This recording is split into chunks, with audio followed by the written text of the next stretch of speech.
everyone, it's Shel from Paper Rock TO Studio, and today I'm sharing with you day 5 for November 5th of the hashtag November Daily Art Journal 30-Day Challenge. This is art journaling every day.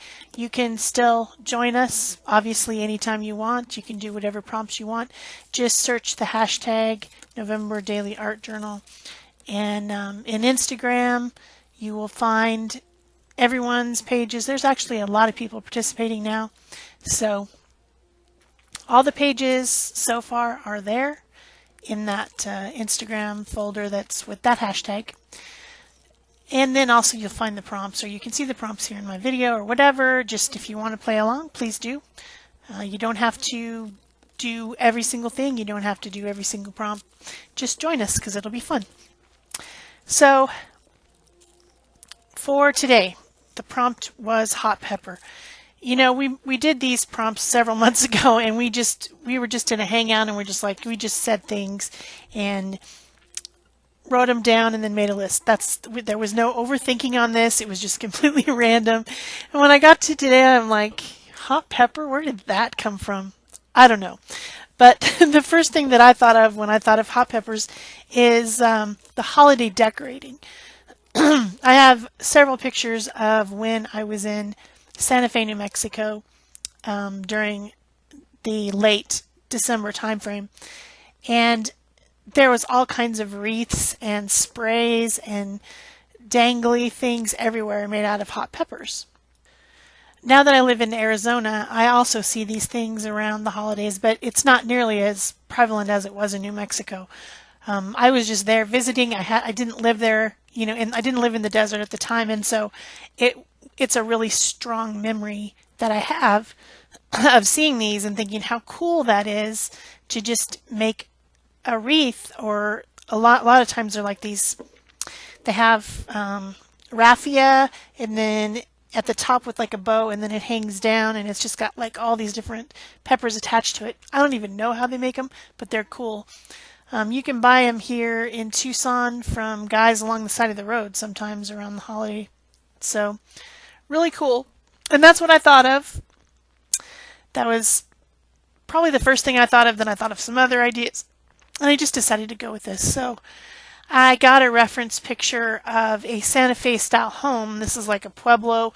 I actually have these in my neighborhood. My house isn't one of these styles, but my mother's is. Flat roofs that you have to put coating on. They're flat. I mean, there is one little section or a couple little sections for draining, but overall they're just flat. And then they have these very flat, like the roof is there, and then it's like 2 feet up. There's a wall all the way around. So if you were up there, you can't fall off. Well, you could if you really tried, but I wouldn't recommend it. And then there's often logs sticking out of them, and you know, sometimes there's rounded shapes. The guy across the street from my mom has an archway like this that he's built. He's built a low wall around his yard, and then this archway thing with the gate. So that was the look I was going for, making my little drawing here. This is not the best drawing I've ever done. One of the things that I have found to be difficult in art journaling is making a straight line, because the pages, they go in the middle, and it creates this optical illusion where it's like, dang it, how do I make a straight line? If you can't really use a ruler very well because it's not flat. Anyway, it's a thing. So once I had made my pencil drawing with my soft graphite mechanical pencil, then I decided to make kind of a batik look. Batik is where you put wax on fabric and then you dye it, and then when you remove the wax with heat, you have white left. The lines are white, and I was kind of looking for that same type of a look because I'm making kind of a snowy scene, and I thought this would work. So this is a Molotov, what's this stuff called? Frisket. It's like a rubbery stuff that you put over paper to seal it in, and then you do your watercolor or whatever you're going to do, well, watercolor, over it, and then you rub the frisket off. So in this case, it comes out blue. So it looks kind of strange. It looks like I'm making a bunch of blue lines with the marker, and you're like, why are you doing that? That is dumb. But it's actually, those parts will actually be white once I remove the frisket. So that's what I'm doing, is just kind of drawing around, trying to figure out where I want to leave these white spaces. You know, trying to imagine in the future when I remove this, once there's color everywhere, what will it look like? Kind of a fun exercise, and really easy to apply frisket with this marker. I've tried it other methods before, where you try to put it on with this wooden stick. If you put it on with a paintbrush, you kind of ruin your paintbrush, because it's rubbery gunk that gets in your paintbrush. So then that doesn't really work very well unless you have a throwaway paintbrush. Trying to apply it, you know, really precisely is tricky. But once I came upon this marker, that actually works really good. The line's a little bit thicker than I would want it to be. And I've actually seen a frisket fine line bottle now on Amazon. When I go to put in my Amazon links, I will see if I can find that, and I'll link that too, even though I didn't use it, just so you guys can see what I'm talking about. You've probably seen people put the black or white paint in those fine line bottles with the little needle tips. There's one that comes filled with frisket, so I think it would be kind of cool to have that. So then I have my watercolors out. These are those, I think it's Sakura. So they're Japanese watercolors. These are the Japanese colors that they use. These are the ones. And it has a couple metallics down at the bottom, which is kind of cool. Got these on Amazon as well, of course. I buy everything on Amazon. I hate going shopping. I really do. Besides, I don't even have an art store that's decent. I mean, we've got some Michaels and maybe one Hobby Lobby somewhere in town. But no Blex, no Jerry's Artorama, nothing like that. So Amazon is it for me. So I'm filling in different areas. I'm kind of mixing this kind of a raw sienna and then the ochre up there together to make the color of terracotta, which is what this style of house is often made with. Like if it was a true adobe, that's the color it would be. Of course, now they're kind of making fake adobes, but still, it's the right color, kind of a clay color. And then I decide I want that area behind the gate to be a little bit lighter, as if the light is shining through that arch window right behind there, and then these other two windows. So I had to lighten that up. I had to pull off some of the color, but because it was too matchy. So I'm just going along painting. Snow is on the ground. White snow is not actually white. And I don't mean that the dog got to it either. No, I'm talking about yellow snow. I'm talking about how there are shadows and spots of mostly grayish, bluish. Like even if it's white snow, it's not white. If you look at a white wall, it's not white. It's shades of gray. But there's not 50 of them, so don't worry. So that's why I'm using that light blue down in this foreground area to try to make a snowy effect. Not sure if I'm that good at it. Not really that good at watercolor. But I'm working on it. So then, of course, classically, any of the wood areas on a terracotta house would be painted turquoise. It's just a thing. It's a thing in the Southwest, which I like. Actually, turquoise or teal is one of my favorite colors. Purple's better, but teal is a close second. Some of my friends would disagree. One in particular that I can think of. But, so I'll be painting those kind of a turquoisey blue color eventually. This one over at the edge is supposed to be a door. And then there's a couple windows, and then there's an archway over here on the other side with a wall all the way around it. And if you're wondering what those rectangular things are that I drew all over the place, along the pathway, along the tops of the walls, Those are also really common and very common where I live, actually, and certainly in any Southwest area. For the Christmas time, and like down at the Mission, man, they do this at the Mission. It looks so cool. They take paper sacks, fill the bottom like a third of the way up with sand, and then put a candle in it. And then light it up and put them all along those flat walls across the buildings. Anywhere where there's the flat walls, they stack those there. And that would be the traditional thing to do. Of course, you can also buy electric lights with plastic sacks that look the same, and there's quite a few houses even in my neighborhood and across the street that do that for Christmas. They put those all along the flat walls of their houses if it's a Santa Fe style house like that.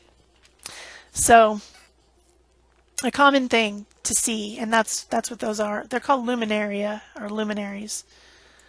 But hey, if you don't have money to buy a bunch of expensive electric lights, you can just do it with paper sacks.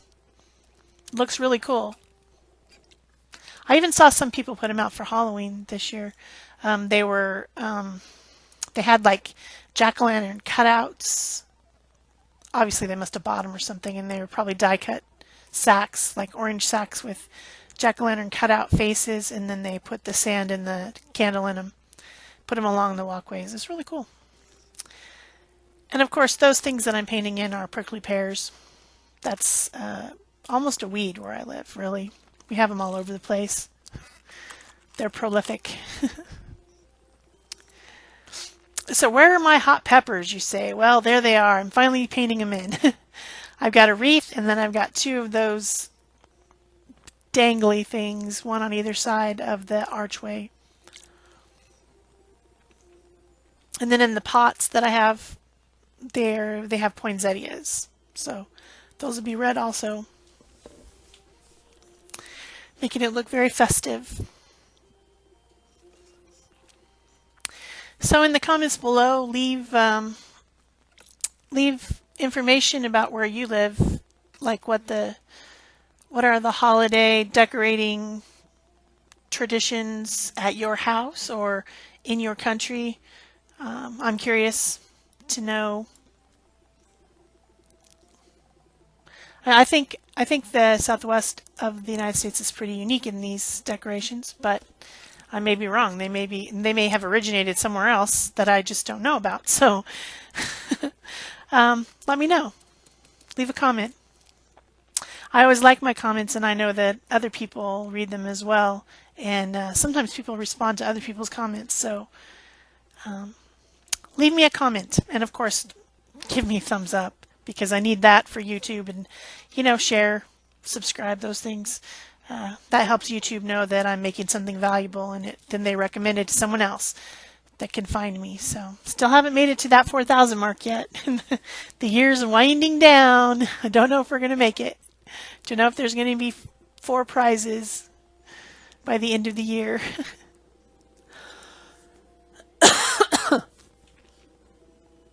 I suppose making a video every day will probably help, if I don't croak in the process. Okay, so once this is all dried, I walked away and let this dry.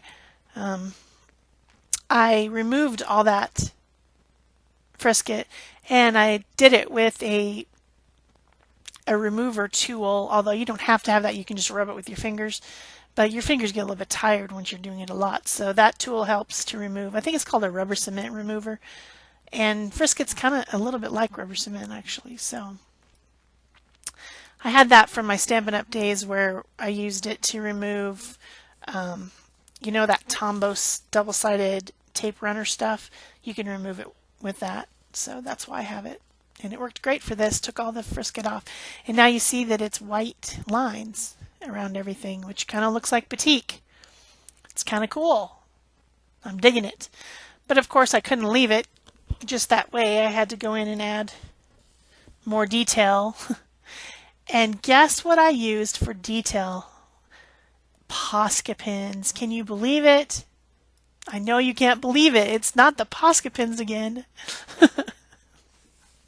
You guys are like, no, not the Posca pins again. They are awesome people. If you don't believe me yet, if you haven't been watching my videos and you still aren't sold on Posca pens, then I don't know what to say. I really like them. Of course, I got my black and white fine tip, and then I've got my other little set of 8 fine tips. And then a couple of these are the medium tips from the other set. And I use the gold one for making the raffia bows, because gold is almost the color of raffia. Then I wanted to give those luminaria in the front kind of a metallic-y glow, so I used the bronze watercolor paper from watercolor paint from that set. Then I decided, yeah, I'm going to go ahead and put the black lines. You know, this page should have been done already, but I can't help it. I have to draw around everything with black lines. I just have to do it. It's a compulsion. So I do. But I'll just speed that up for you a little bit so you don't go crazy. Now, these are supposed to be birch trees. I don't know if they came out quite birchy enough, but it would be winter, so they wouldn't have any leaves or anything, but that's what they were supposed to be, in case you were wondering. Just to give some perspective. And the luminaria in the front coming towards you are larger than the ones in the back. And, you know, perspective, trying to do it that way. Those things that are around the top of the arch, they are tiles. Oftentimes I will see that when someone builds one of these adobe arches, they put blue tiles most often just right around the edge. I don't know why. I don't know if there's a significance. One of the guys who built one in the neighborhood put a cross right at the top embedded into the adobe stuff. Like kind of like a brass colored cross, which looked kind of cool. The way our yard is too sloped. I don't think we could build one of these. Also, you have to get it cleared by the association, because you know those association has nothing better to do but complain about what you do at your house. Hope none of you were on the association. I'll be getting notes. Listen, lady, don't talk about us. All right, well, I think this page is about done, and I'm on to the next one. So thanks. Bye-bye.